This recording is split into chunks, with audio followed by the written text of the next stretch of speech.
Welcome back. I hope in this very brief way to start together, we will start to make connections, even though we are doing this all via Zoom and connecting virtually. I'd like to introduce Danny Klotz, who is also a board member with Anabaptist Communicators, as she shares just a little reflection to get us started today. Hi, everyone. Yeah, this hopefully can just center us a little bit more and prepare us for the learning that we're going to have and the support, hopefully, that we can give to one another today and tomorrow. And as I was considering what I could bring to everyone today, I realized that today is World Kindness Day. Woo!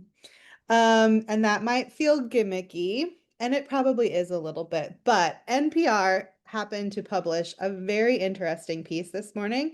And so I just wanted to share a little bit from that, which talks about the power and how powerful kindness can be, even if it's in small bits. And so I'll share the link in a little bit after I'm done talking so that you guys can look at it yourselves. But um, they quote different social scientists, and one is Dr. Junaid Nabi, who is a physician scientist who conducts research in healthcare and technology. And she said, we think of kindness as just a trickle in the ocean, but we should actually think of it more like dropping a stone that creates expanding ripples. That's very interesting to me. And they talk about also how kindness really creates a positivity feedback loop. And so once you're feeling cared for, it makes you want to care for others. And they've been able to measure that when we're kind to someone, they don't just feel better, but they become 25% more likely to help others. So all of that is just like kind of perking me up a little bit to be like, oh, of course we're supposed to be kind to others, but it's not just that. It creates a lasting effect. And of course, we're people who follow Jesus, and we can bring this back to the wisdom that Jesus shared with all of us.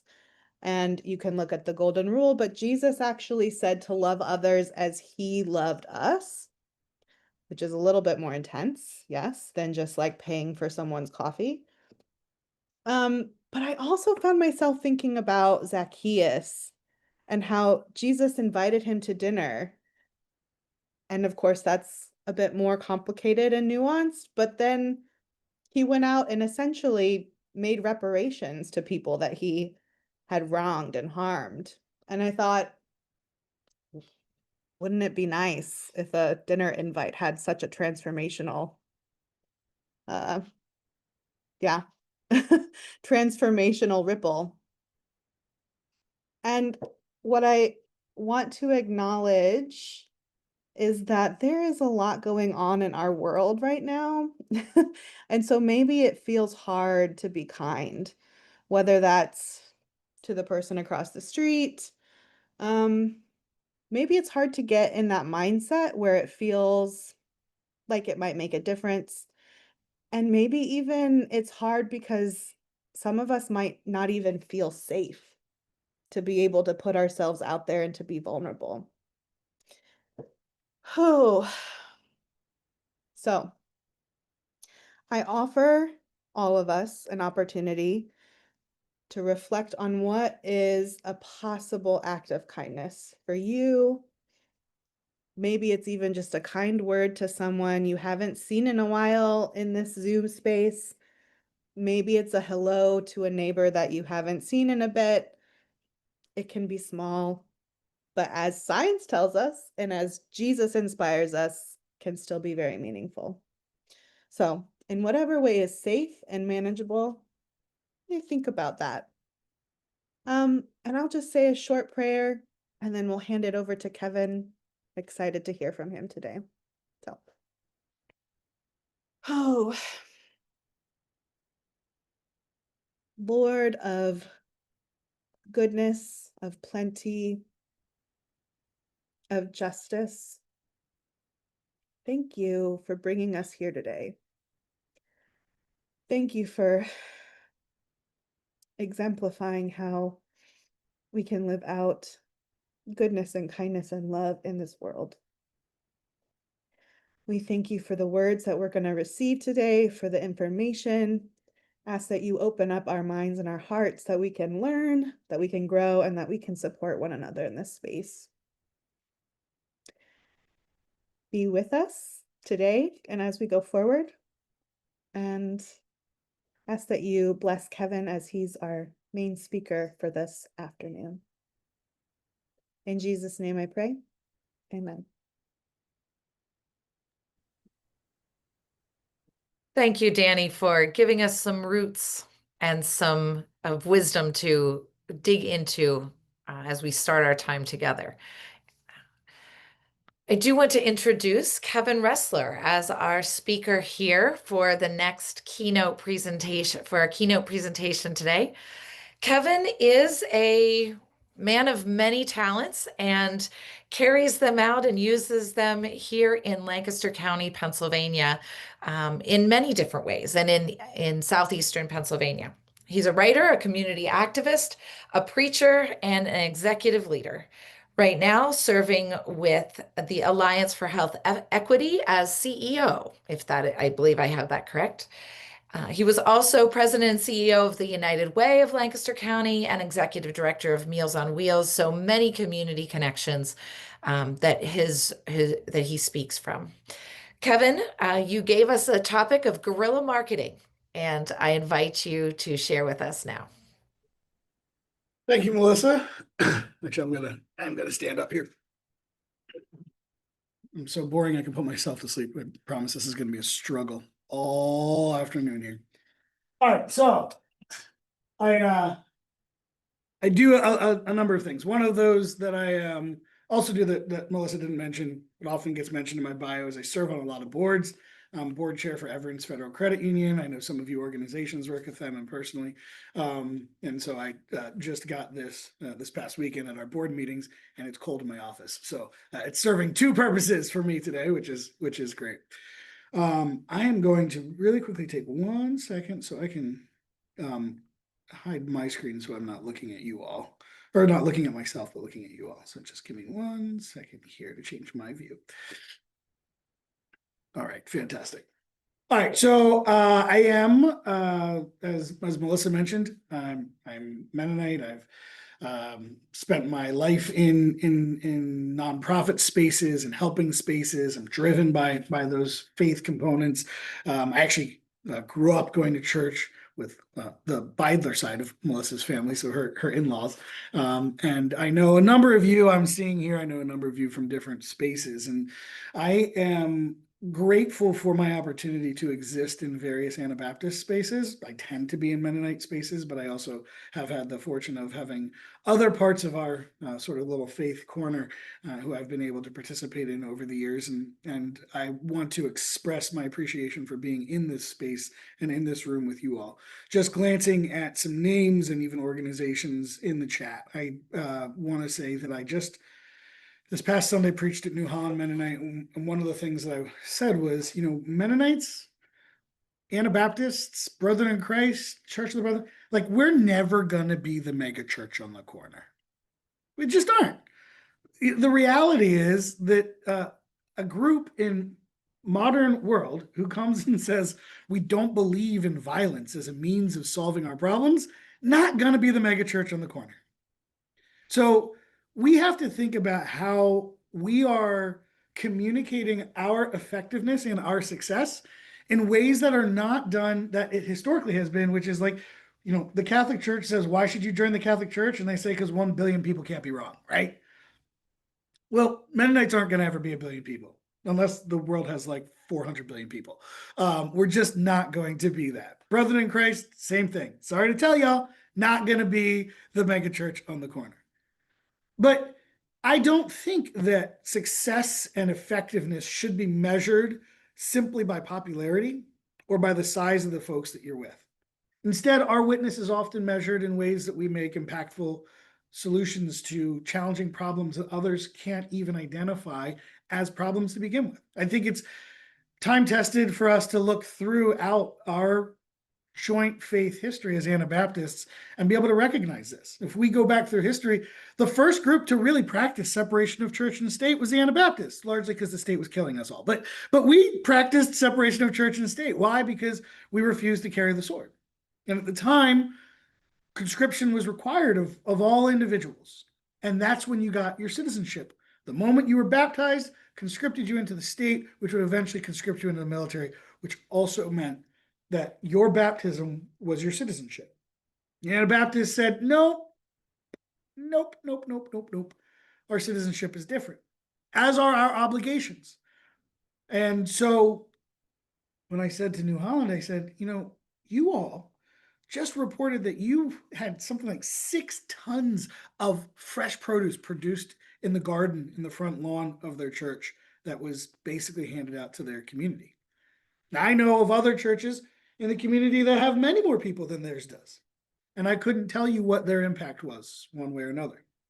And so if we look at the size of the audience on a Sunday, maybe not so significant.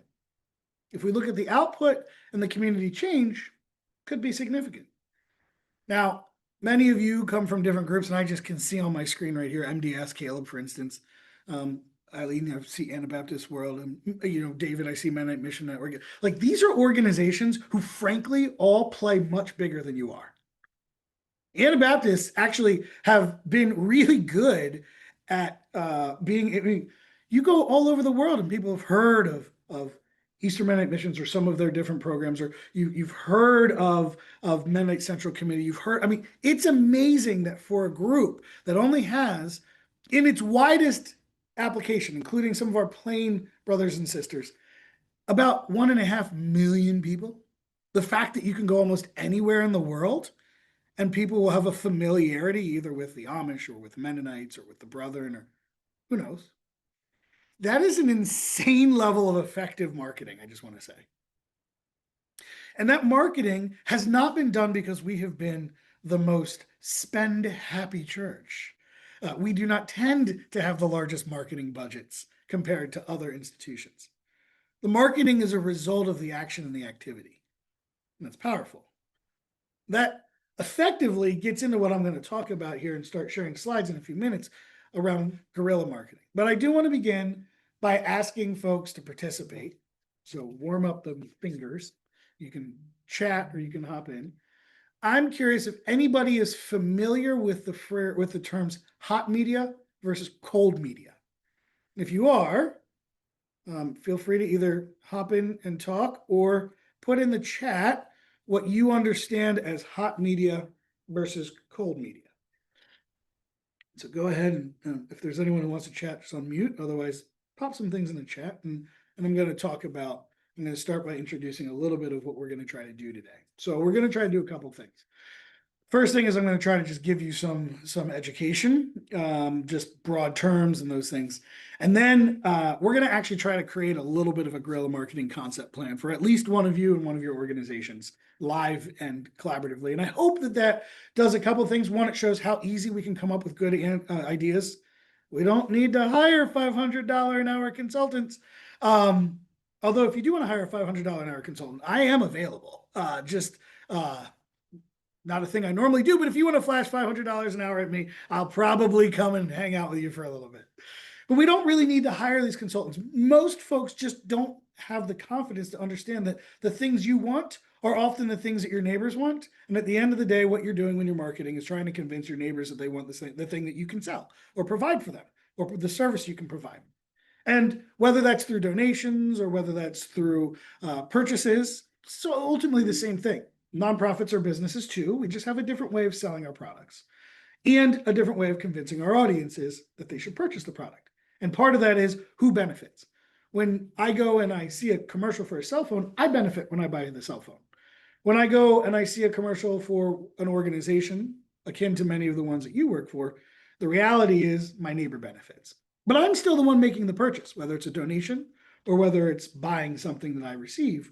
We still need to be thinking of ourselves as communicating in different ways the idea that someone else, I like to call it economics 101. How do I get $1 out of your pocket into mine, not out of my right pocket into my left pocket, right? So how are we transferring economics from one person's well-being and in the case of many of what you're doing, from one person's abundance into someone else's deficit through different works and supports, and in some cases, direct support.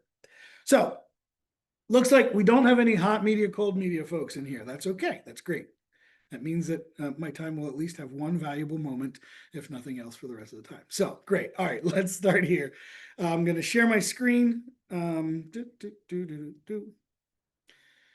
You all should be seeing my PowerPoint now. And yep, got a heads up. Now I gotta remake you all big on screen number 2. If you see me, my head looking over, it's because I'm operating with 2 screens. So just letting you all know. Hot media versus cold media. Okay, so hot media is a term that we use when we're talking about things where it's really like dialed in, like you are focused on one thing. It's really hitting usually with one sense. You don't have to do much of anything. I'm sitting there driving the car, I'm listening to the radio. The radio doesn't need me to talk back. Now, sometimes some people might call into the radio and say, first time caller, long time listener, even though they called yesterday and the day before. The radio hosts know, they recognize your voice. But in any case, for the most part, radio, don't need to interact with on the way back. You might scream at it because, the Eagles can't seem to score a touchdown against the Packers, but you didn't have to. You didn't have to scream at it, and it didn't change anything with regards to what you acquired. Film, same thing, right? Lecture, traditional lecture, same thing. Oh, I got a spelling. I see I have a little spelling error there on comics. So TV and comics, those feel like, wait, hold on, aren't they the same thing as like film? And they're not quite the same because the way that TV operates, oftentimes TV leaves you to fill in some blanks and some other things. Movies and film tend to try to tell you every part. That's why films are generally shot with what's called single perspective. So a film is shot with a camera that is always one camera and not having multiple perspectives in a scene. This is a little different in the modern way that we do TV. TV is now more cinematic than it used to be. But traditionally, TV would have multiple scenes, and you're also filling stuff in, right? So if I'm listening to the news, I'm adding the context and the assumptions that I have as opposed to film, which is received. Comics, same thing. Comics, right? So comics require you to bring your cultural sensitivity. My dad, when I was in high school, I used to, I was taking French, took French for a really long time. Took French, and sorry, let me go back here. So I took French for a lot of years, which, I don't speak French, so I have credits that say I took a lot of French. And my dad, who was a missionary in Tanzania and became completely fluent in Swahili, he used to say to me, I'd say, hey, Dad, I got a B or I got an A in French this quarter. And he'd say, but are you fluent? And I'd say, well, I don't know, I got an A. I don't know what that means, but I got an A. Aren't you happy? He said, well, tell me when you're fluent. And I would say, well, what do you mean? I speak more words this quarter than I did last quarter. I speak more words this year than I did last year. And he would say, listen, the way that I like to think about fluency is not that you understand the words or the grammar, but that you understand the jokes. And I said, well, what do you mean by that? And he said, understanding jokes is understanding not what's on the line, but what's between the line of language. And so when we think about media, cold media is the media that allows us to understand in between. We have an active participation within that media, and that ultimately tends to mean, from what we're going to talk about marketing today, we want to think about how do we get away from hot media. Hot media is also way more expensive. I'm paying for somebody else's audience is essentially what's happening. Cold media tends to be cheaper and also tends to stick with people a little bit more. So we're going to talk about guerrilla marketing. Does anybody have an idea of what a definition for guerrilla marketing might be?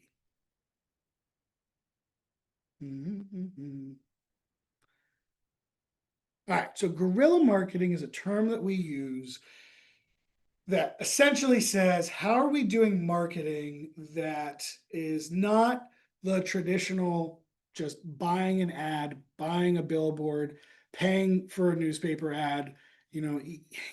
How you use it is a little bit how we'll think about it from digital space, because a lot of digital space is guerrilla marketing, some of it isn't. But we're moving into a world that is not necessarily the traditional way of thinking about marketing. I pay for someone's access to their audience. When they tell their audience that my product is being advertised, and the audience says, I trust this radio station. You know, I trust, well, using NASCAR example, I love such and such driver, so I'm going to buy the product that he has told me is valuable and put it on his car, right? I'm going to buy a pillow from the My Pillow guy because I trust the news source where he advertises. I'm going to buy whatever the case may be.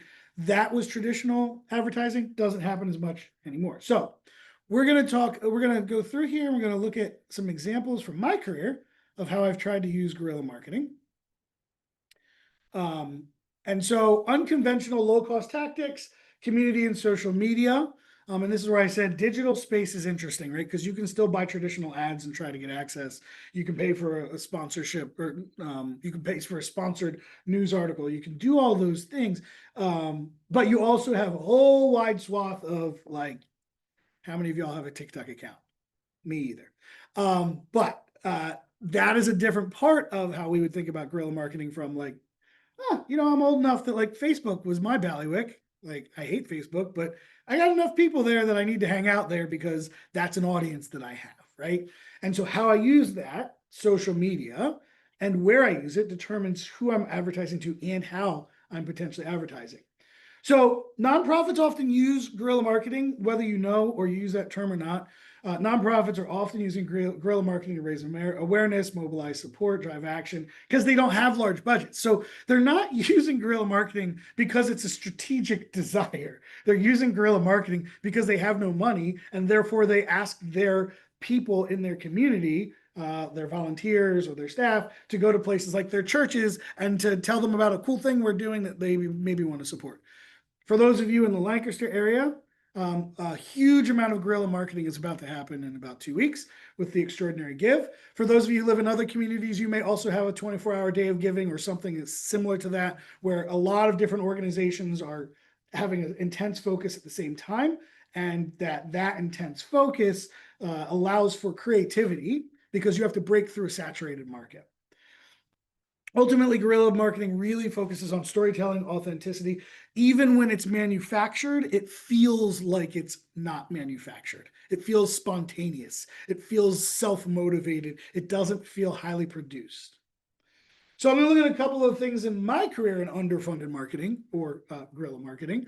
And so the first one is I spent about 5 years running the Meals on Wheels of Lancaster. And the Meals on Wheels of Lancaster, when I got there, was about 45-ish years old.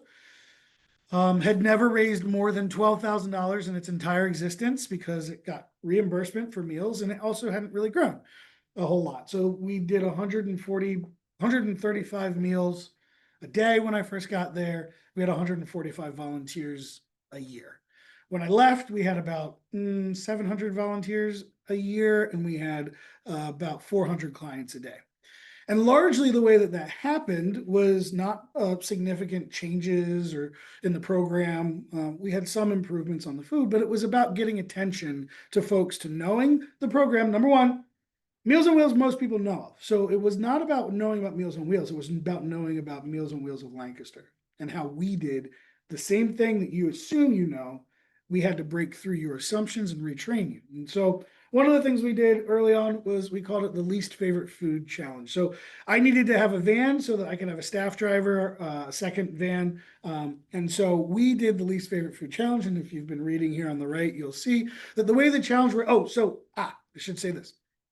How many people remember the ice bucket challenge? Right? You know, I remember the ice bucket challenge. So I couldn't do the ice bucket challenge. The ice bucket challenge already existed.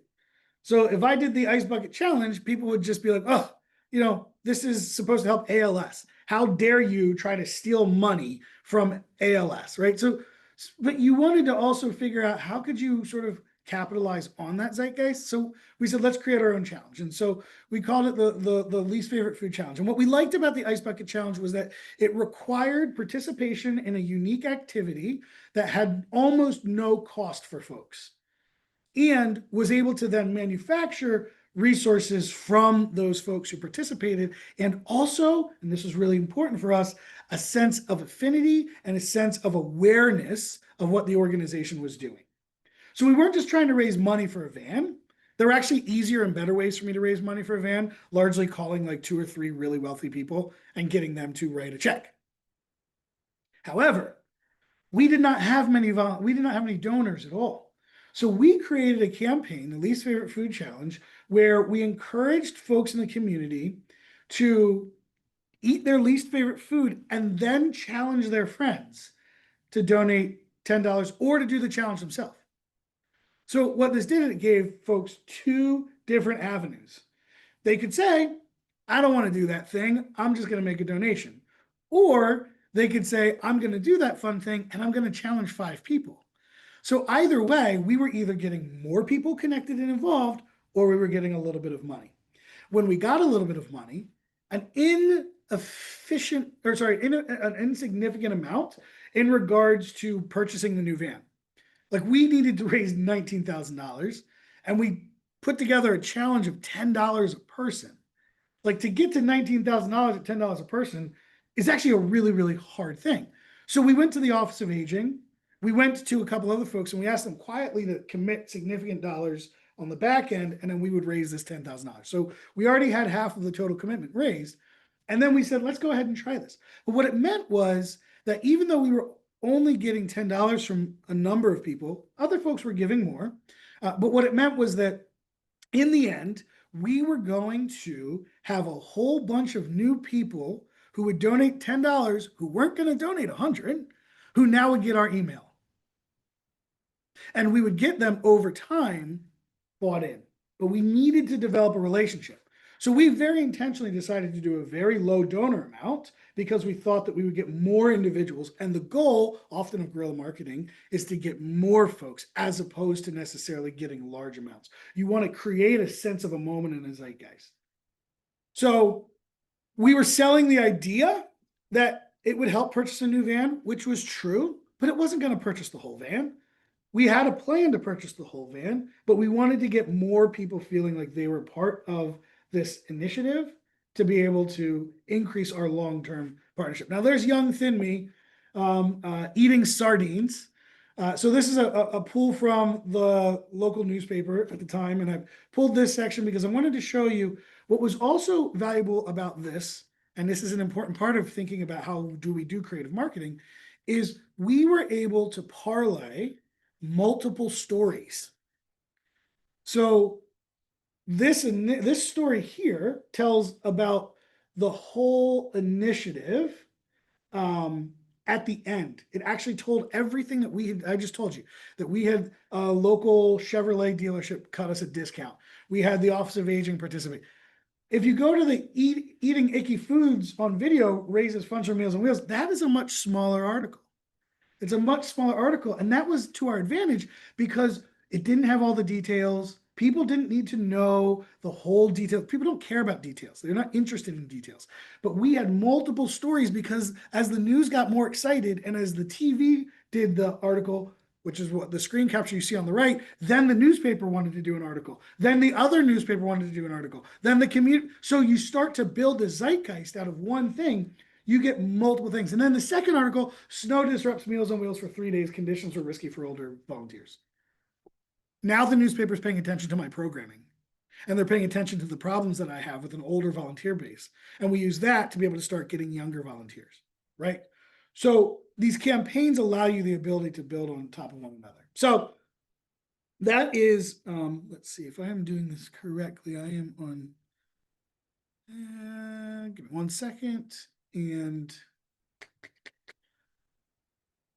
so this is, I'm just going to play this real quick. You don't need to hear it, but this is from photography. This is a local photographer. This is a local business. And so the way that campaign worked, Olay actually put his own video on, he put his own video accepting the challenge for Meals on Wheels, and he ended up eating his least favorite food, which was fish. And so this was an example of the videos. And so folks, this is a local business guy. He's got clients and he's putting this on his social media. Now, Olay is a was a supporter of Meals on Wheels and was a helpful individual to sell to the idea to. But now all of his clients saw this. He's got corporate clients, he has other folks, and all of a sudden, by being able to do that, we see the campaign move further and further over time. There's me eating your least favorite food. Me eating sardines, and this was on the news, and the tagline that we were able to play with this was the least favorite food challenge was about even your least favorite food is better than no food at all. So we also were able to tell a story about what we were doing on a mission level by being able to provide the resources to our homebound seniors, people with disabilities, and others. So selling the mission all of the time, but doing so in creative and fun ways. All right, so I then left there and went to the United Way, and I joined United Way January 1st, 2020.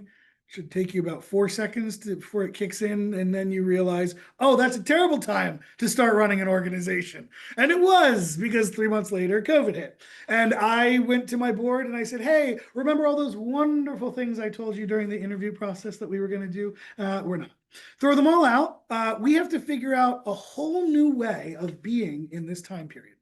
We have to figure out, what does it mean to be a United Way who traditionally raises all their money through in-person workplace campaigns? How are we going to continue to raise resources when nobody is in person in any workplaces?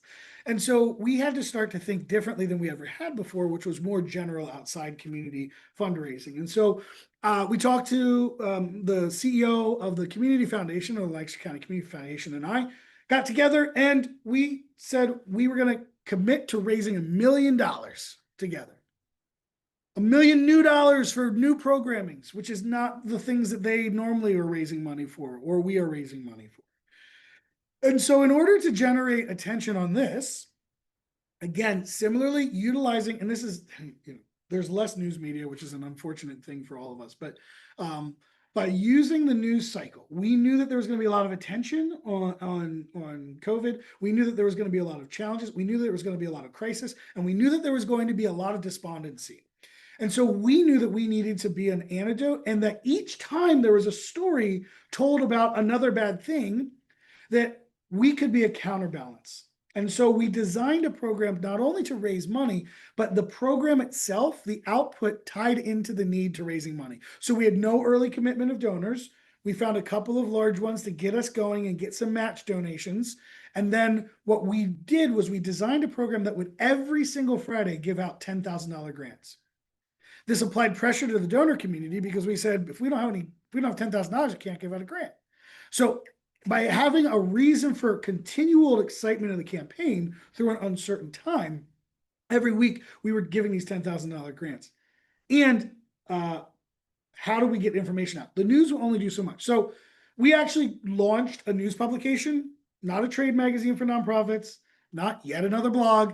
We actually created a news publication on oneunitedlancaster.com and followed all of your usual news sort of standards. We actually won news-based awards, News Academy Awards. And we did so here by harvesting the list that we had. We actually had some other folks give some of their lists to us to be able to start getting this newsletter out. And then we hired a journalist with 20 years experience, and we actually were able to then begin the process of telling our stories and all of these $10,000 grant awardees that we were partnering, who were now doing newsworthy things that the news publications weren't going to cover, at least not in totality, because if it bleeds, it leads. So the news media is designed in current moment to find crisis and to find callousness and to report on that as opposed to good. So we created, to use the Marxist term, we created the means of our own production. So we needed to get information out. So what do? We created the means of our own production. This then allowed us and many other partners to be able to start telling their stories in ways that was going to be more helpful for all of us. So by being able to help those organizations who oftentimes were a little bit more cagey about sharing the outcomes of their grants and other things with us at United Way, now all of a sudden we were able to give to those organizations a reason for them to want to share their stories. And we began to see amongst the nonprofit community, folks realizing that together we could actually expand our reach for each other. Another little viral campaign that we did, which I really loved, and we'll see what happens with these potential tariff refunds that are coming about, or supposedly Project SOS. Some of you will remember the stimulus that came out. I realized I was getting the stimulus because it was coming off my prior year taxes. I wouldn't have qualified in the current year because my salary had gone up, but I qualified in the prior year. And I had some other friends who were saying to me, this is kind of ridiculous. I shouldn't be getting the stimulus. And so we created a process whereby we gave individual household grants of $550 directly to households, raised from the money that people shared their stimulus, called a Project SOS, because SOS, save our ship and all of that, worked with also share our stimulus. So it was a little clever use of language. And so we started to do that. We pushed those stories from folks who received it and told things like, I would have lost my job because I didn't have enough money to change my tire, to all of a sudden become the story that led the next week, and then the story which drives the campaign. So continually telling stories helps to drive your campaign. The last one I'll mention here is Level Up and Launch, offered grants for nonprofits with matching fund process. So 1/3 grant up front for innovative ideas that are often underfunded. Then 1/3 in the middle, they could raise, and we partnered with them. We raised money on their behalf. They raised money on their own behalf.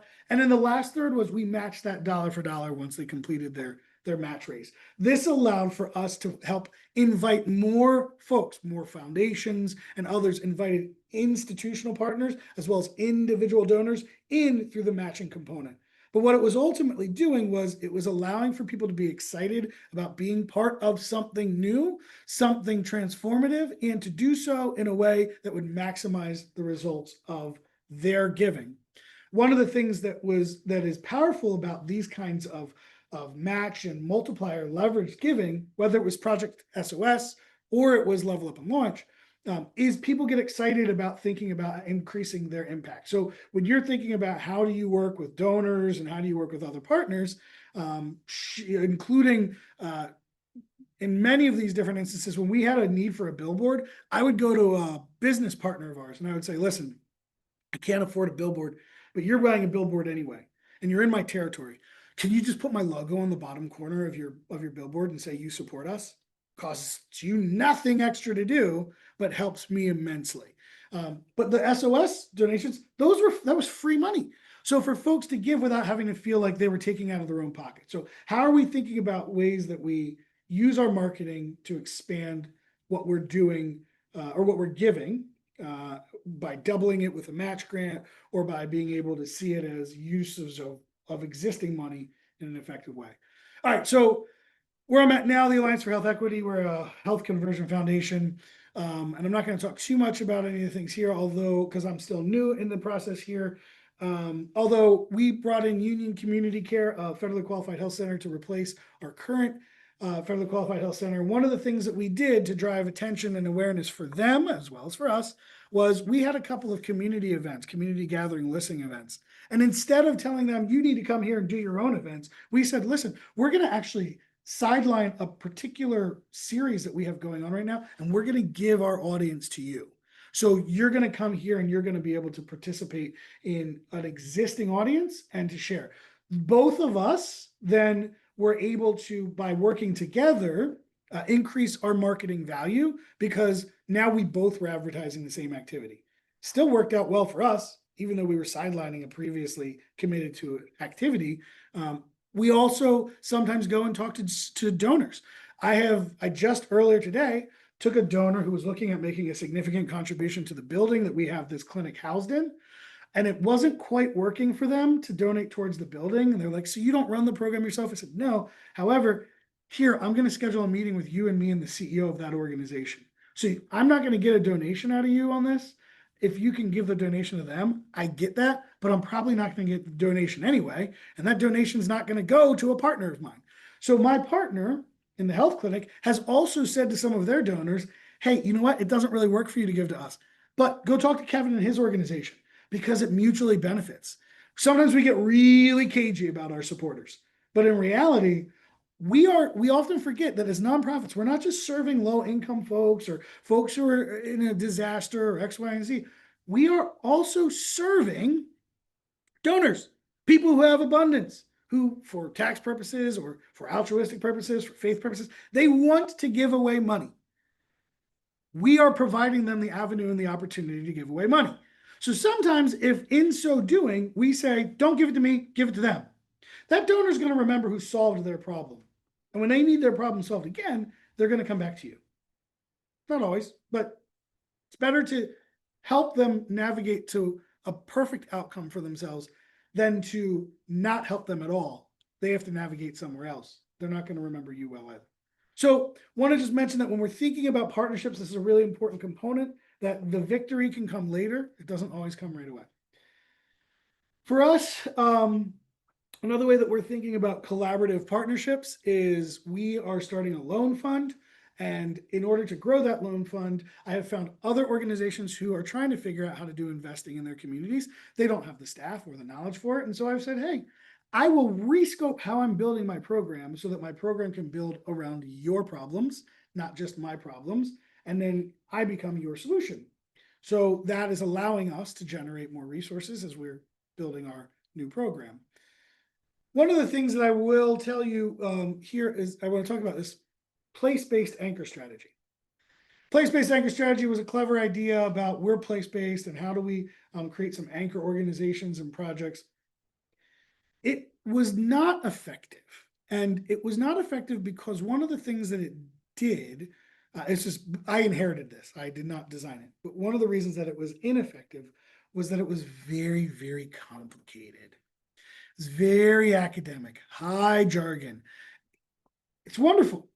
For the people who tell you that we need to focus on outcomes instead of outputs, which is oftentimes funders, they loved it. They didn't give sufficient money to it, but they loved it and gave us great feedback on it.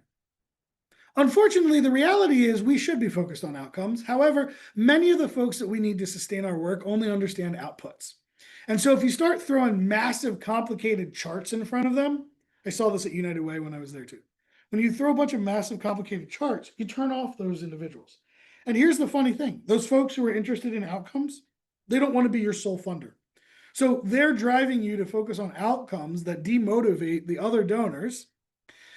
And then you follow their goal, and then those other donors don't show up. And then they say, well, we're really interested in supporting projects that seem to be really deeply connected and interesting to the community. So you have tension. So we took the anchor strategy and we realized some things are better set in quiet conversations behind closed doors, and other things are better set in front of closed doors. So we took the level up and launch concept that we had done that I had done in United Way, and I brought it here. We call it seed and scale. But we took some of the needs of some of our funders for high levels of data, and we started to make sure we collected we just don't put it in front of the general public. Not because we don't think it's important, not because it's dishonest, but just because it doesn't motivate that audience. Understanding where your audience is and where it's not is an important component of communication. Last one I'm just going to mention is equity. Our organization's name is the Alliance for Health Equity. I got a whole bunch of people who will not donate to us because our name has the word equity in it. Had this conversation with my board. Should we go back to the old name, the Brandywine Health Foundation?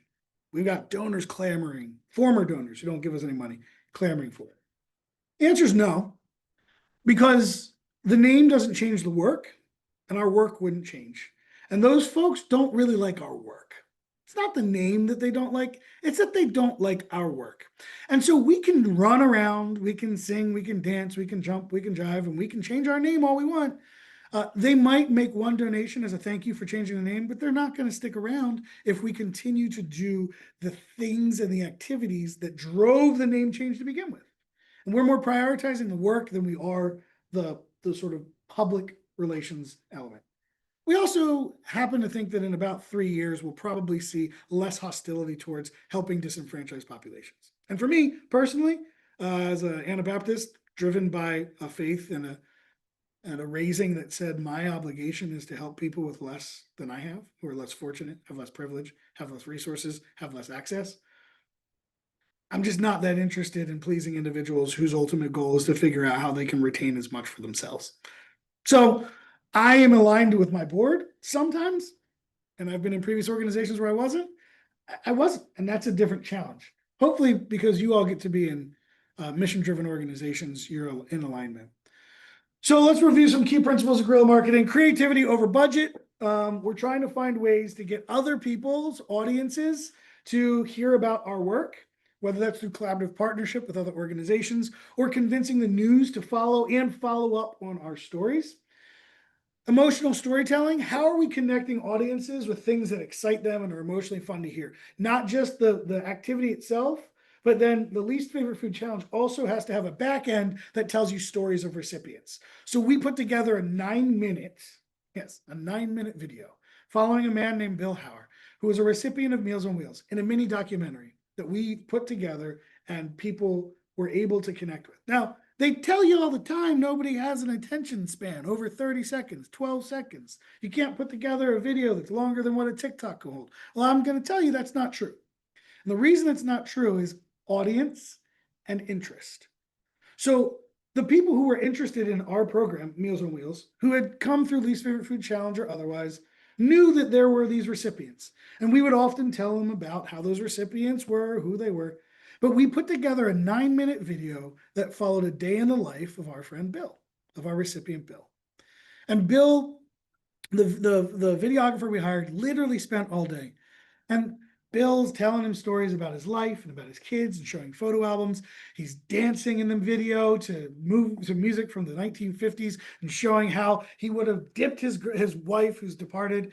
Shows him sitting down, and it only is about 2/3 towards the end of the. Oh, at one point, the Meals on Wheels person shows up, hands him the food. Nothing to do. We don't interview the Meals on Wheels driver. Towards the end of the video, about 2/3 to 3/4.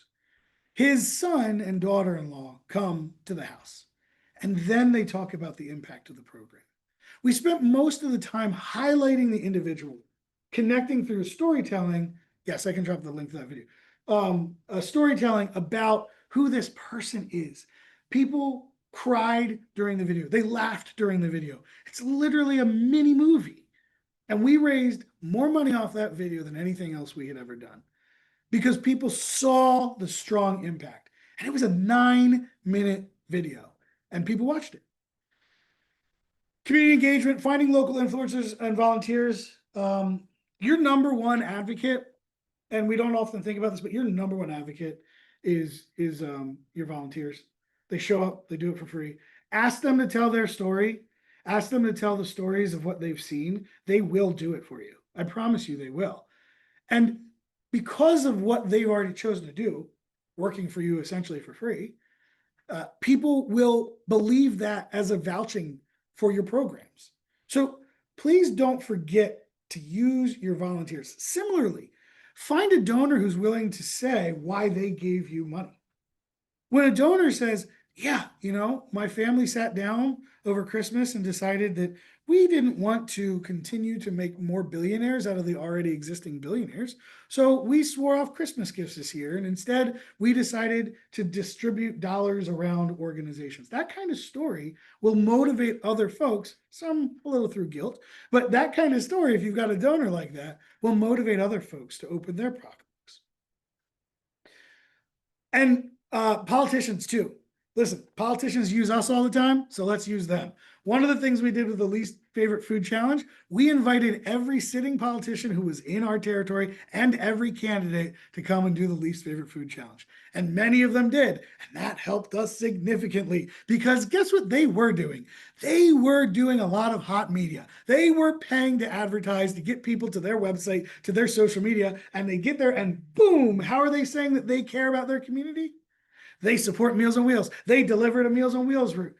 I had some folks who were like, I don't like it. It feels like we're being used by the politicians. I was like, we absolutely are. And we are using them back. And that is okay by us, because they're going to use us whether we want them to or not. They're going to say what funding they contributed towards, which went to Meals on Wheels X, Y, and Z, and we're going to get nothing out of it. So this way, we're getting them to actually show up. We're providing them also a direct witness to what some of our community members are experiencing. At that time, I could not get any of the politicians to set a meeting with me in their offices. They'd send their aides, every time.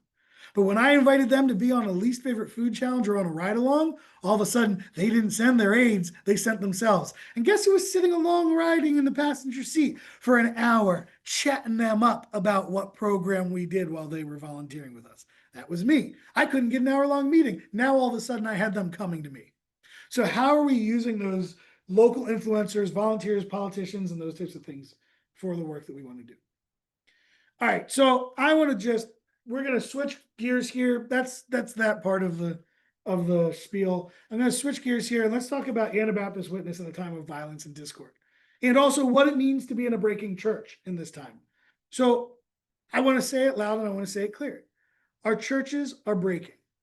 They're breaking apart. They are breaking internally. They are struggling with what does it mean to be a Christian witness in a time in which we are told that it is in our best interest to, quite opposite of historic Anabaptism, to not have a separation of church and state, that we want our politicians to be Christian and only Christian, and we want our laws to be Christian and only Christian. Some of you may or may not agree with that. Some of you probably, like me, hold more to a fear of theocracy because we studied Anabaptist history at our Mennonite college and we don't like the idea of Munster coming back.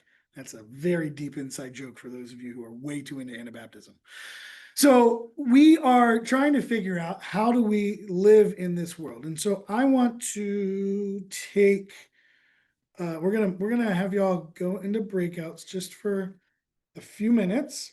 And I'm gonna ask you to I'm going to ask you to share very briefly.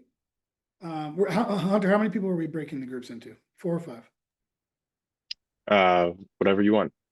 All right, Currently I have 4. let's do 4. Okay. We're going to take 5 minutes, which means basically each of you has about a minute to say a way in which the church that is dealing with its challenges, how that is impacting your organization.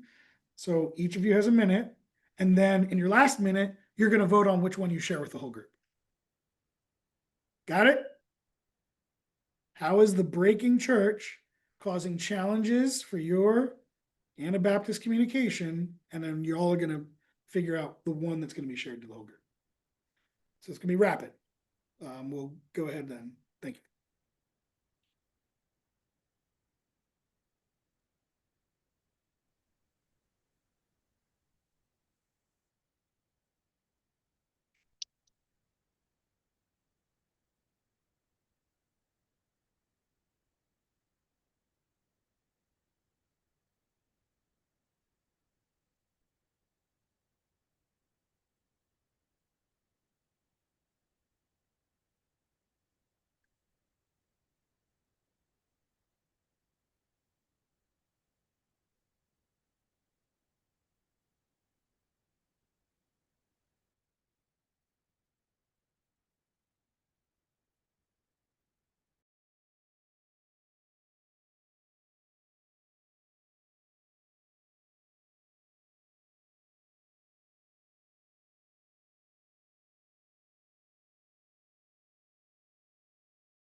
Hunter, did you get the time that they went into breakout rooms?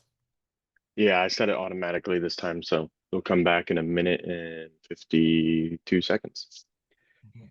Melissa, when do I go to? 2. Okay. You got plenty of time.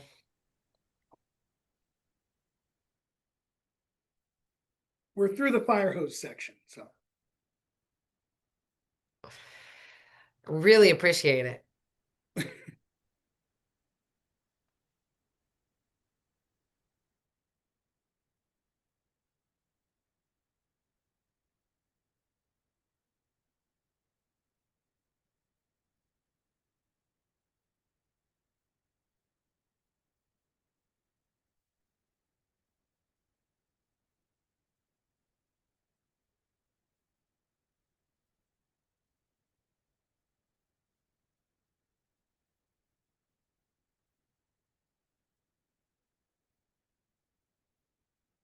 My staff laughs at me all the time because I do these things all the time.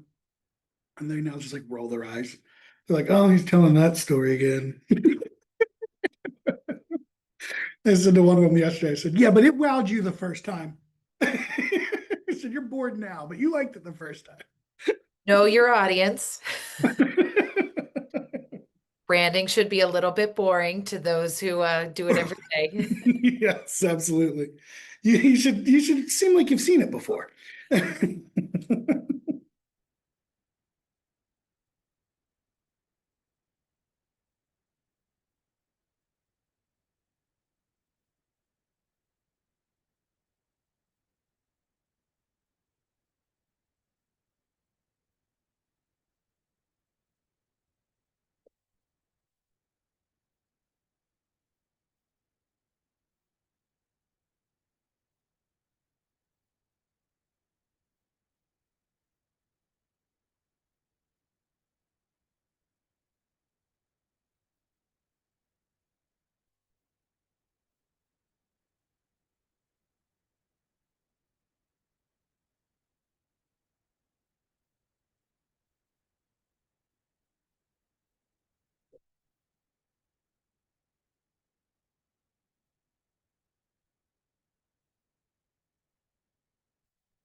Is everybody back then? Great. Cool. All right. So, let's see if each of you, not each of you, if just one of you from each group wants to just really quickly, let's see, I guess raise your hand so I can call on you one at a time.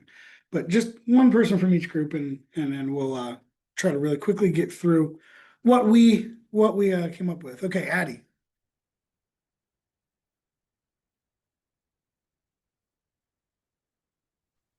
Okay. So we had a very common theme of, just recognizing so many different theologies of people that we are reaching out to. And so, how do you find a message that doesn't hit a trigger point one place or another? but also my organization is a church. I am coming as a church leader, and so trying to just recognizing that trust in churches is breaking across the nation, and so how do we tell our own story and shape the narrative that's out there for us as a church? Okay. Abby. In our group, a few takeaways from ours. We had a few people who work in education and talked about student bodies becoming less homogenous in some ways. And so then kind of the question of what does it mean to be a Mennonite institution? And then I also gave an example from my work here in Lancaster, where part of our organization is acting as a visitor center, especially for tourists to Lancaster County. And when tourists come and want to know what's a Mennonite, what's an Amish person, as you know, as the world becomes more complicated, those answers become more complicated and harder to summarize into a nice little elevator pitch. Great.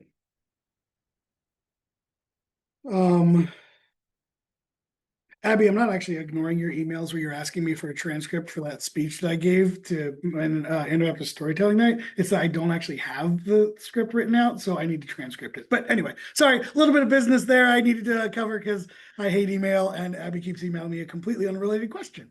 You're good. I need another volunteer here.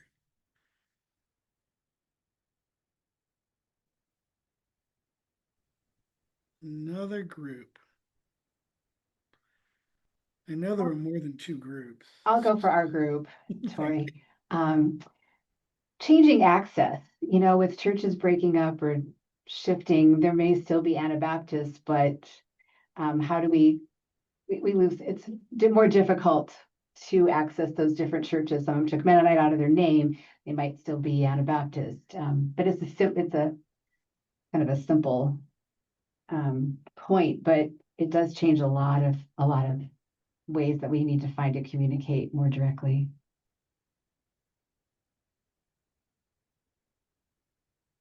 Yeah. So it's sort of funny, right? Because we've got, well, I don't know if it's funny, but I find it funny. We've got Anabaptist rooted groups who on the right want to remove Mennonite from their name because they want to be church. They're just a general church. They're the same as other churches. And then on the left, you've got folks who want to disassociate with the phrase Mennonite because Mennonite tells people we're conservative. And so everybody's sort of simultaneously running from a common name that has really, really strong brand recognition.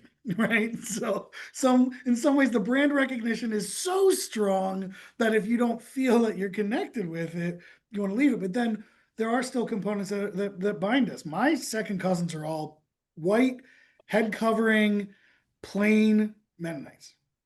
All of them are. My grandparents were excommunicated from the church for wanting to plant churches, and the church hadn't selected them. Whole fun part of Anabaptist history, picking pastors by lot. That's a separate conversation. But so I have found it very fascinating when we go, there are some of them we still interact with. And if we talk politics, I mean, the joke in my family was in 2016 when the Democratic primary was happening between Bernie Sanders and Hillary Clinton, the joke in my family was, well, obviously Kevin must support Bernie, right? And my family would say, he's a little conservative for Kevin, but that's the way he's leaning right now, right? Like, that's me. And then you've got my great aunt and all of my second cousins who are as MAGA as you can get. Oil and water on the political spectrum. But where we're able to come together is literally in their church, hangs on their wall, EMM and MCC posters and MDS. And we're able to talk about why we do what we do from the perspective of how you help other people. And all of a sudden, our conversations are healthy and productive and great.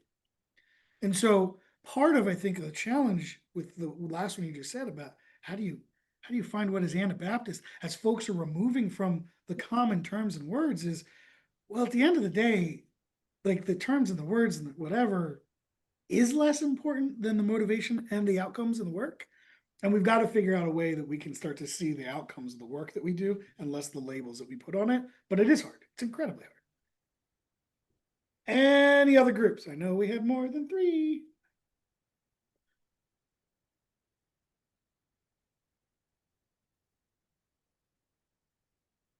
Clearly, everybody here spends all of their time writing newsletters and nobody does any press conferences anymore. Come on, communicators group. Give me someone else. Maria. Hi. We had a pretty MCC heavy group. AMBS noted they're always reaching out to a very global audience already. I think for me in MCC, I've been very conscious and very concerned about like, as we start to talk about people's faith, we let people talk about their faith. Are we sending a message that's going to reach everybody? Are we using language that's going to communicate across these very different church settings, these very different ways of expressing faith? But I also noticed that that's when we have one human telling their story of why they're doing something or their faith motivation, that doesn't seem to be an obstacle. It's when we get into generalities that like that becomes sort of a trigger word or something that is leaving people out. But I don't know, and I might be wrong about this, but I believe that like even when we've had one person say things that might be them living out their faith in a way that's pretty different than how someone else might, I feel like because it's someone's experience and the more in detail or personal they are about that, it can communicate across. Mm-hmm. Absolutely. Absolutely. I can deny that you have accurately described my experience, but I cannot deny that you have accurately described yours. So if you say, we believe, you have started to speak for me. If you say, I believe, you're speaking for yourself. So how do we mirror those two in a way that allows you to say, I believe, and that is a part of the we believe, but is not all encompassing of the we believe? Important. Well, hang on to that. I'll take one more and then we're going to move into an activity. I'm going to add one more question in here. And if Uh-huh. any of y'all have any wisdom on what Bible translation you're using these days, I'd love to hear it. Well, that's a tricky one since Anabaptist 500 just put out a Bible in Common English Bible, which is a person with a Master's of Divinity, but also as a person who does a lot of preaching in a variety of congregations. Yay! So that is a tricky one. All right, is there any other group that has a sort of what you all selected as the challenge you want to think about? All right, then we're going to use these 4. And what we're going to do, there's no really quick polling, is there? You don't use Zoom as much as Teams. Anyway, okay, well, we'll do this a clunkier way, but that's fine. I'm going to ask that people in the chat, we're going to do this really quickly. In the chat, you're going to put a number, 1, 2, 3, or 4, based upon which of these different things we've heard you most are interested in going deeper with. The first one is different theologies and how to avoid trigger points. The second one is these bodies, student bodies, but the bodies becoming less homogenous. Therefore, what makes a Mennonite identity? Number 3 is access and identification on how to find Anabaptists as the names are disappearing. And the last one is how do we use language that expresses across larger or global audiences? Common message. So 1, 2, 3, and 4. 1, different theologies. 2, less homogenous. 3, how to identify Anabaptists. And 4, how do we do language?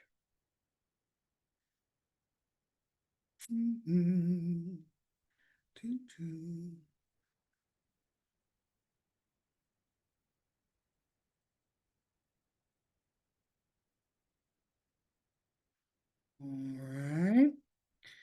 My eyeball test here is looking like we've got number 4 is probably a slight lead. So we're going to go with number 4. Okay, so here's what we're going to do.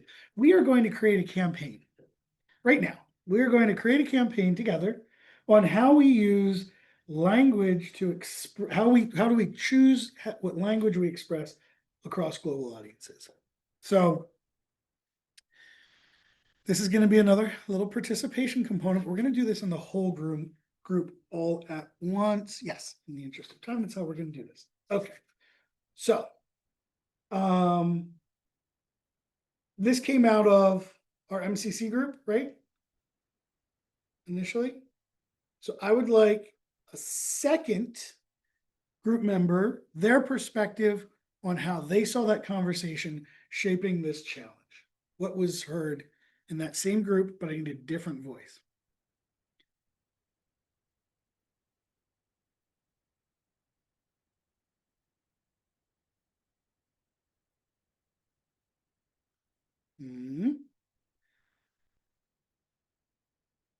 I will ask Hunter to identify who is in that group.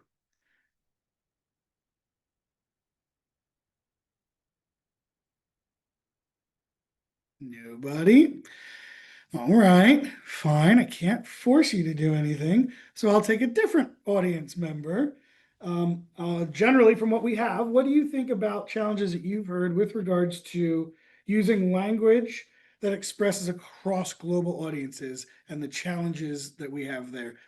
Has anybody else encountered, who wasn't in that group, is this an issue of communication challenge that you all have in your work?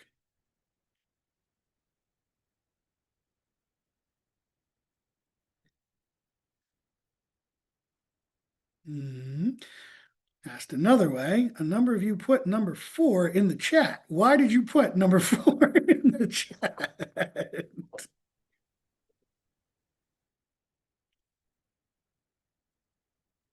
Okay, so I was from the group 1, and I also put 4 in the chat because I saw some similarities with the problem that we had discussed and sort of posed around trigger points in different audiences, and just understanding that language, in one context might mean something very different in another context, which I think relates to this number 4 as well.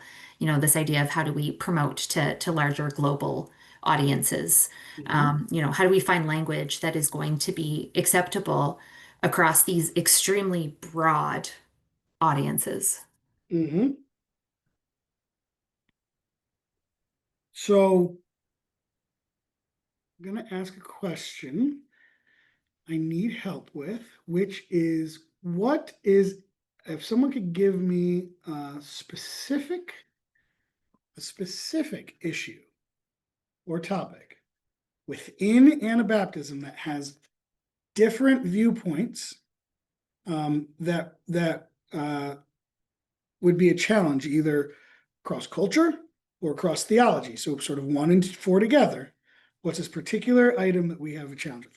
Okay, I've got climate change in the chat. Any others?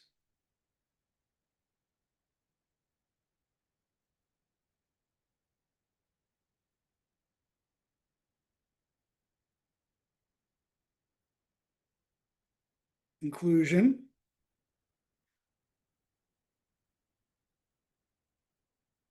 And I'm going to just say, obviously, inclusion probably has something to do with LGBTQ, but it also has to do with cultural inclusion, has to do with how do we include racial inclusion, women in Anabaptism. Early Anabaptism, by the way, just for the sake of reminding folks, had a lot of women pastors and leaders. So did the early church in Acts. So just want to highlight that early Anabaptism did not have a problem with women inclusion and leadership. That came later. It's not original in our church. So if we want to be Orthodox as Anabaptists, you got to go before now to a period, and then you got to skip the original part. Just wanted to say that. Now, that may or may not mean that it's right to have women included, but it's important for us to identify how are we thinking about whose story is being primarily highlighted, and from what time is that story being highlighted. Europeans did not, Anabaptism in European did not have as much of an issue with women in leadership as in North America. So why? In other contexts, culturally, in other countries, women in leadership has been more or less of a challenge, right? So part of what we're talking about is how are we thinking about whose narrative gets prioritized? Much of this is about power. Climate change is a similar issue. For certain groups, Anabaptist groups, let's say in the Philippines, probably have a very different understanding of the climate change and climate crisis, where they're having multiple tsunamis back to back, which is not common, than maybe someone in the United States. But even in the United States, someone who's a farmer might have a different perspective on climate change than someone who lives in an urban environment, because the fields aren't working the way that they used to, right? So these things that we're talking about are not only theological, they're also practical, right? Our theologies are shifted and shaped by where we live. Traditional interpretations of family structures, which is, by the way, itself articulated interpretation. If we go back into the Bible and we look at traditional interpretations of family, it would absolutely include polygamy. Look at King Solomon. And so when folks say, I'm trying to fight for a biblical perspective, which biblical perspective? When they say traditional, which time period of our tradition, which time period of our history are we talking about? Right. All right. So as opposed to me going on theologically how we have problems, let's think about how we get to solutions. So I've highlighted intentionally a couple of different ways, and I tend to, from the pulpit and elsewhere, be very clear that I am very progressive, and that is my orientation, but it is not my goal to convince other people to be progressive.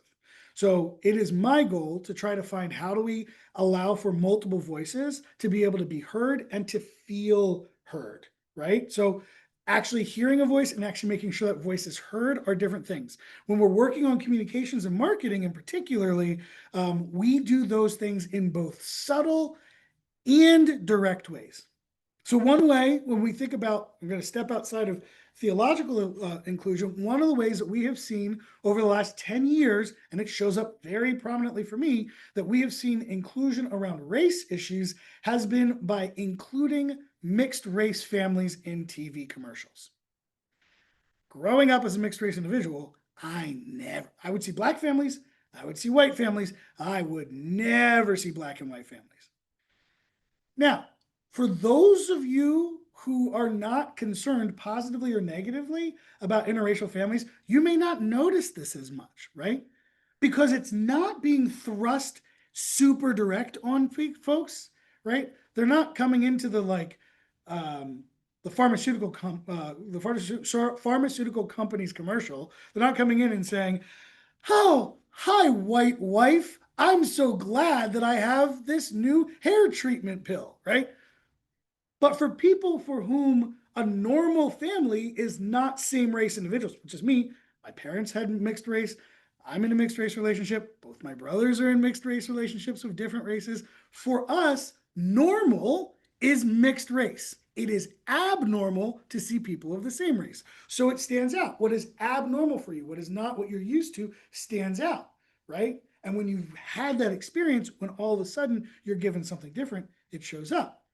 So what I want to say about these various issues is there are direct and there are indirect ways that we can go about helping to include folks' different voices. One of those is literally showing human beings and people. Climate change, one of those is also the background of what we might put in our imagery and the decisions that we make beyond the direct component.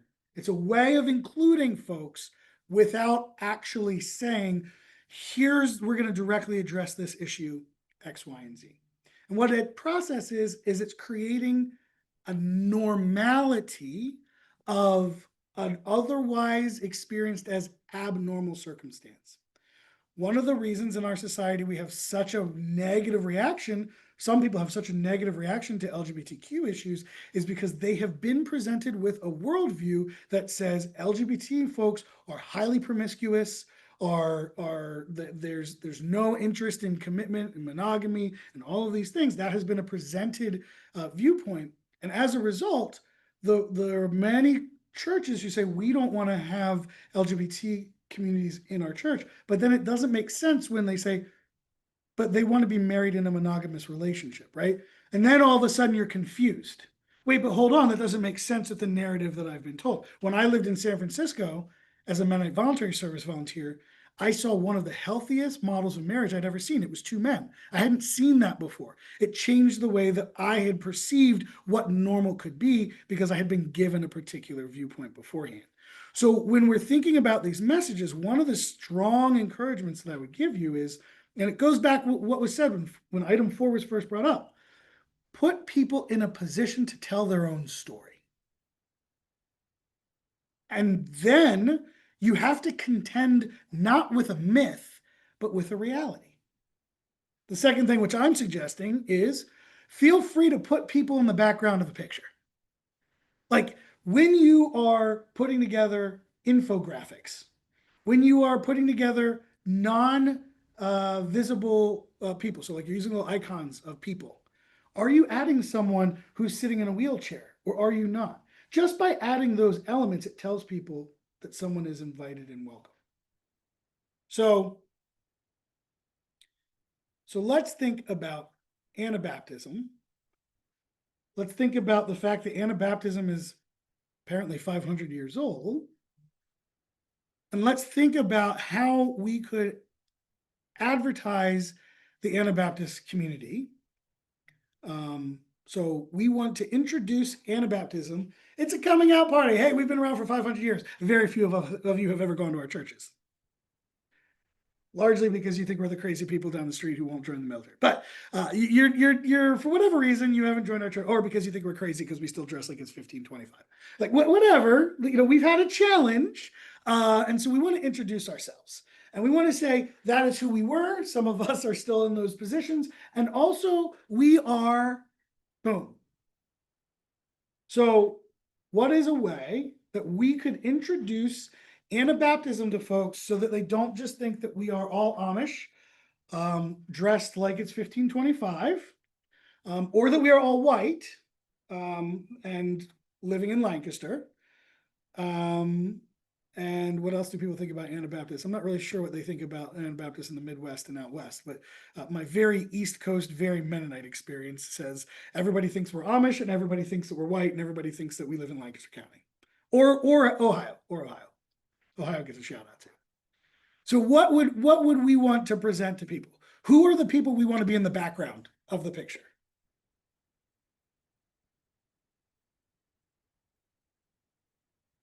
Who are your Anabaptist folks?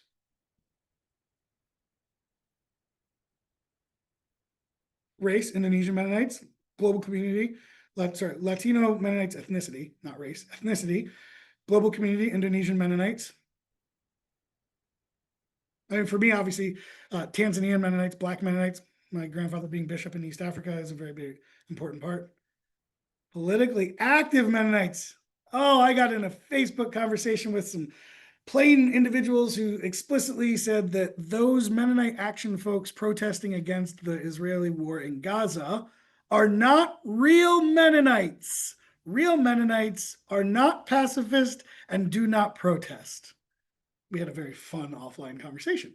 I've recently had breakfast with a number of plain folks that we don't see eye to eye with regards to what political involvement is, and it's been a wonderful conversation in which we've surprised one another. So politically active Mennonites, Indonesian Mennonites, Latino Mennonites. Obviously, we've already gotten LGBTQ named as folks who are part of it. I named individuals with disabilities.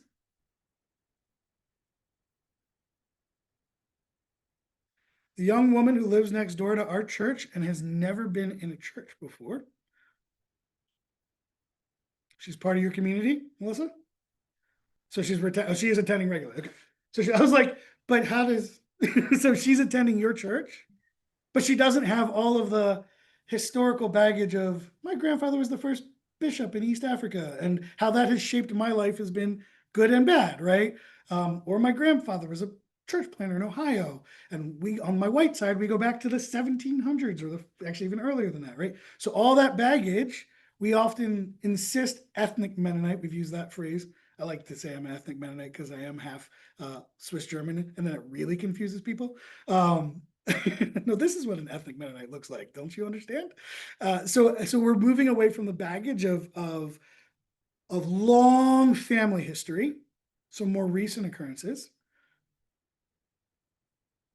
Conservative and liberal, which is embedded in what we've said.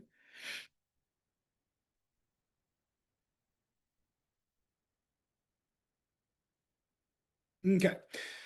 Now I want to get into, we're going to just walk this out a little bit more. What modes of communication do you all think a identity-based campaign would utilize? How are we communicating what we want to tell folks? And we have no budget for this, by the way. So, other than the things that we already have free access to. So,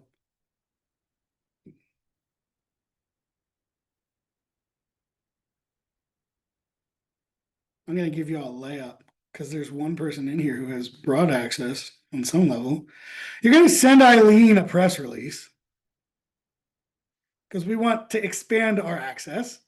So one way is we're going to reach out to a literal newspaper that is within a self-interest of ours. Who else are we going to reach out to? Because we have no budget. Abby. We're going to reach out to Abby. Because Abby is with an organization that used to be called Mennonite Historical and is now called Mennonite Life. So what does that mean? Abby's institution has already told us something. Abby's institution has told us that they believe that only looking past limits what Mennonite life and the Mennonite experience looks like. So we're going to say, hey, Abby, we don't know how much you actually meant that when you changed your name, but we're going to tell you that Mennonite life looks like Indonesian Mennonites, looks like politically active individuals and people who have never been in church before. We're going to ask Abby whether or not she has an exhibit that demonstrates this at the Mennonite Life location. And if she doesn't, guess what we're going to do? We're going to create it for her. So I'm going to need one of us to take a camera.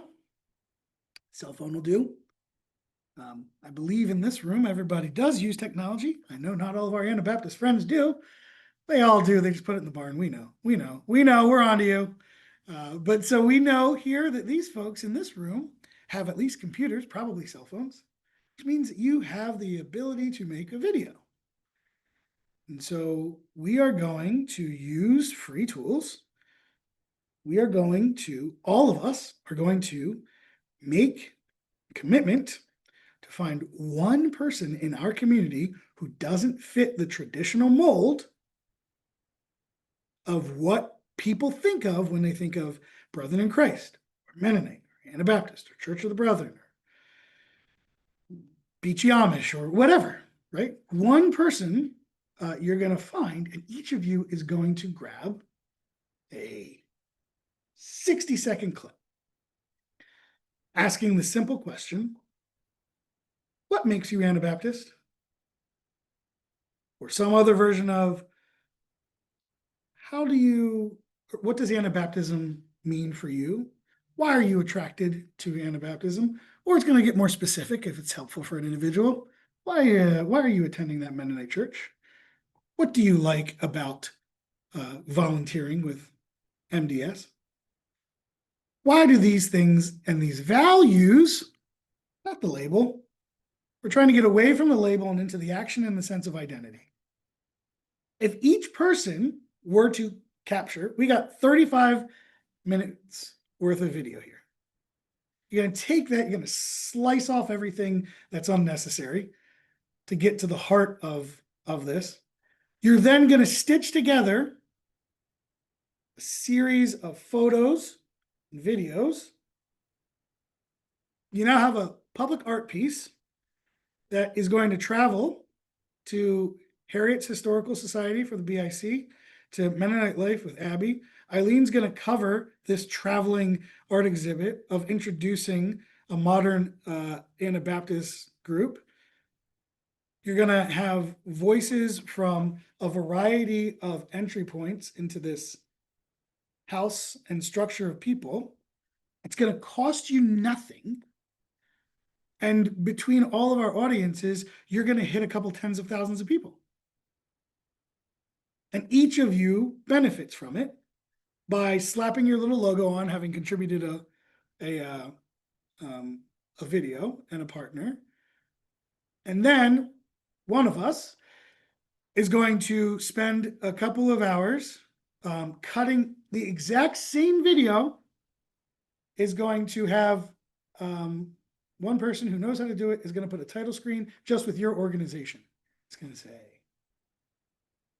MCC Manitoba presents Anabaptism Today. Then it's going to go into the exact same video. So when it's on Jessica's website, it looks like it's their project. When it's on David's website, it looks like it's his project. And at the end, you have everybody's logo, just like Melissa has on the screen here. And boom, boom, boom, boom, boom, right?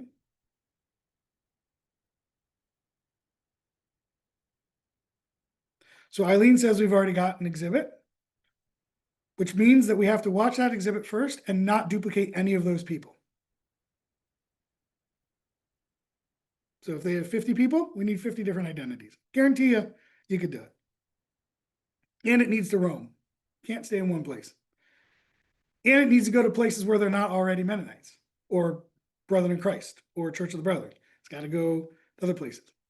And because it's digital, by the way, it also doesn't actually need to have to physically, you could have a photography wall, but it doesn't need to sit in one place. It sits in every place. You use YouTube. YouTube has a function called YouTube Premiere. What YouTube Premiere does is it allows you to have, you can sort of embargo the release of the video. The video releases to everyone all at once, like a movie premiere. And so you can build around that conversations around that. So anyway, what we're doing here is, what I'm trying to suggest is that highlighting an individual person, putting it in multiple communities at the same time, where they're able to respond using cold media as opposed to hot media, allows for us to change the way in which the response can happen to an item, because you're doing so in a way that's both curated, but also is cultivated with people who can shape and share the conversation. So since many of you, maybe not all, but many of you are deeply interested in how do you communicate across these boundaries and are worried about the response that people have when they're receiving what you're sending, is doing an activity that allows those individuals to show up. We get the weirdest questions every year at our annual meeting for Everence Federal Credit Union. The weirdest questions, and they're highly charged politically, and they're accusatory about who we are and how we are as a people. And one of the things that we've done is simply ask folks ahead of time to submit questions so that we can reach out to the craziest of those questions. We talk to them and they no longer show up at the meeting, or they show up at the meeting in a positive fashion. They just want to be heard. People are feeling like they're not being heard and like they're being left out. And so if we can do the bare minimum on creating opportunities, not in the like comment section of our whatever, that folks can come to be heard or to reach out, I think we will actually derail a whole bunch of this. Now, I've also been told that there's a church here in Manheim, Pennsylvania, that will no longer use the Salt and Light curriculum because my curriculum, the one that I wrote, was too controversial. So now they won't use it at all anymore. I don't know how you deal with a group like that, because that was very clearly written by me, not by the institution. And the next people weren't going to hold the same viewpoints I do. So I do also think that it's important for us to remind ourselves that we're going to lose some folks. And that's okay. I we'll go back to my sermon at New Holland Mennonite this past Sunday. I preach at New Holland Mennonite about once a year, usually when the pastor is on some vacation or something. And I said to that folks, I said, I feel really at home at that church. I preach at a lot of places again and again, but this church in particular, I now preach at like once a year. And during the first Trump administration, I struggled to attend many churches. Most churches that I will attend are going to largely be white Anabaptist churches, Mennonite specifically, but sometimes BIC. And it was very difficult for me to attend church because I would unsolicited have generally a particular profile of, I will say man, come up to me and ask how I thought about X, Y, and Z with Trump. And they were very positive about him, and I couldn't be. And I was like, this is not why I'm here at church, and this is uncomfortable. And I didn't feel like it was comfortable or safe to worship, so I just stopped attending church. But I would still guest preach, which led to the family joke that Kevin only attends church if he's paid an honorarium for it, which was sort of a clever joke and also more real at that time period than I really liked it to be. I went to New Holland, and that church was really broken. They were split right down the middle. Half were very conservative and half were very progressive. And they couldn't live together anymore. And it got to a point where that's basically where they landed. And a number of the conservative folks went to other churches because what they were looking for in a church wasn't really Anabaptist. They were looking for their Anabaptist church to act like non-denominational churches. What they wanted was a non-denominational church, and they were invited and encouraged to go with peace and with a blessing, not in hostility. And a number of those folks did. And the next time I preached, I remember preaching at that church at that time, and it was one of the most uncomfortable places I've ever been in my life. The next time I preached, this is about 3 years ago or so, the church was very small. There was maybe 15 people there. And that's the first time I ever preached this idea that like Mennonites aren't going to be the most popular, and that's okay because we have a powerful witness to give, and lean deeply into our witness. And they've got a daycare that rents their space, and now they've got this garden and they're building another building. Amazing. And then this past Sunday, there was more people than the first time I had preached. And everybody was in a deep sense of community and proud of the work that their church was doing. And it felt wonderful. Not because it was siloed. There are still some folks who have a little bit of different viewpoints, but because they were all rowing in the same direction. The folks are now operating on a common cause and not trying to figure out how to force the other person to subdue or subordinate themselves. But the important part for me of that was that folks were blessed to go where they needed to be. They weren't pushed out. They weren't forced out. It wasn't an argument about someone leaving so they could take all the resources. There was no duplicity there. It was open and it was up front. And similar to your comment, Melissa, there's a bunch of people in that church now who did not grow up Mennonite, who do not have a background in Anabaptism at all. But if you ask them what they believe, and you ask them how they think that they and their community should show up in the world, oh, it's very Anabaptist. And so new Anabaptism may not have a whole bunch of our historical friends and family. It may be a very different group of people. But less, I think, important than whether or not we hold on to the people who were always here is whether or not Christ and God's mission through Christ and the example of a fully human Jesus that is emulatable by us in our own lives continues. Because that really is the heart of Anabaptism, is a fully human Christ to which we are compelled to follow with our actions in our real lives today. There is also the fully divine Christ, and that's a part of our faith. But what makes Anabaptism unique is the idea that Jesus and his atonement is not dying for our sins, but is dying because he was fighting against our sins, and that we are called and compelled to do the same.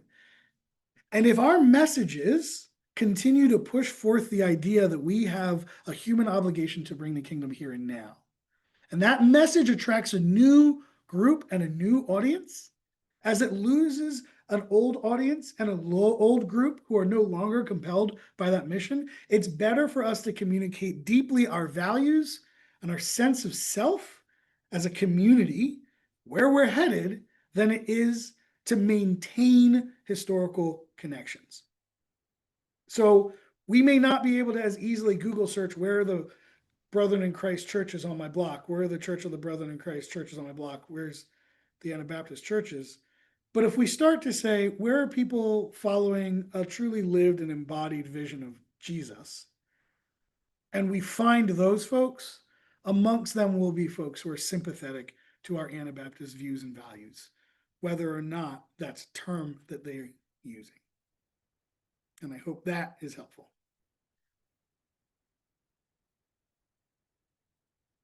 It's 2:00. I've ranted and raved too much. On the dot. Kevin, thank you so much for both your connection of values and the practicalities of how do we communicate and how do we do so on a budget that is limited or not there at all. And thinking about fresh things, the challenge of speaking up in a virtual group like this, you called us out to try some of those things. Thanks for putting that practicality in to the connection of our values and our communication. We Thanks, really everybody. appreciate you being here today. I deeply appreciate the work as an Anabaptist brother to you all. I deeply appreciate the work that each of you've done. I've interacted with many of your organizations over the years, and you help me be proud to go out there and say, I'm Mennonite, I'm Anabaptist. This is who my people are. So thank you all. Thank you. So if you consult the schedule that you received as part of your registration and as part of your emails today, we will have a break here until 2:15, and we'll return at 2:15 with a choice of 2 workshops. One workshop with 3 panelists. The medium is the message, communicating with diverse constituencies, as 3 panelists share how their organization has navigated different media and options that are available there. Thank you to Celinda, Molly, and Jennifer for participating in that. You will also have a choice to attend the second workshop with Conrad Moore from Roots of Justice. This is a connection that as Anabaptist Communicators Board, we are nurturing in a couple of ways. We'll see where that, watch for how that might come to pass. And Conrad will be sharing about telling the whole truth, journalism, and the work of anti-racism. And so we look forward to hearing from both of those and 2 good options for everyone to choose from. Again, just as a note, perhaps remain in your Zoom, logged into your Zoom account here and into our meeting. But if you need a break, there's about 15 minutes here as well. Speakers will be communicating in the chat to you if there's any final details here. A question in the chat, will both workshops be recorded? And Hunter answered yes. So those will be available following the end of the conference. You'll receive an email with an evaluation option and then down the evaluation document, as well as then resources from all of the presenters as they have been shared and the conference recordings. So you can expect to see some of that in the next week or so as we finish up the recordings here. Thank you and take a break.